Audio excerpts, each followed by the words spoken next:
ఆయుర్వేదం ప్రకారము బ్రెడ్ సేవించటము ఉపయోగమా హానికరమా అది చూస్తాము.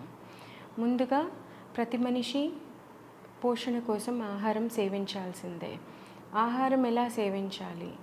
దేశకాలం ప్రకారము, తర్వాత మనిషి యొక్క ప్రకృతి ప్రకారము ఆహార సేవన అనేది జరుగుతూ ఉంటుంది.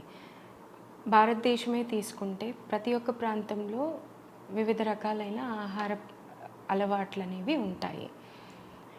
కాకపోతే దశాబ్దాలుగా మనం చూస్తున్నాము బ్రెడ్ అనేది ప్రతి ఇంట్లో ఒక స్టేపుల్ ఫుడ్గా తయారయ్యింది. సో అది బ్రెడ్ అనేది తీసుకోవటము హానికరమా లాభమా అనేది చూస్తే, బ్రెడ్ తయారవ్వటము ప్రాసెస్ని చూస్తే కనుక it's a highly processed and fermented food. దాంట్లో ఉపయోగించే ఈస్ట్ అనే పదార్థం ఏదైతే ఉంటుందో దాని వలన బాగా హెవీగా ఉండటము, డైజెషన్ స్లో అవ్వటము, దాని మూలంగా ఆమా అనే టాక్సిన్స్ తయారవ్వటము ఇవన్నీ జరుగుతూ ఉంటాయి.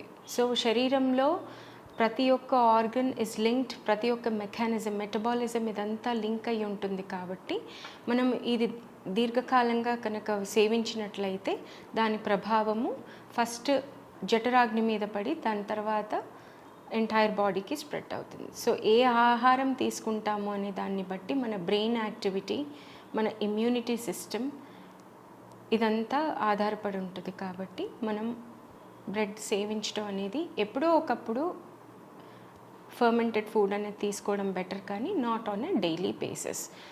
దానికి కొన్ని ఆప్షన్స్ ఉన్నాయి. ఏ విధమైన బ్రెడ్స్ తీసుకోవాలి అనేది మనము డిస్కస్ చేద్దాము. Thank you.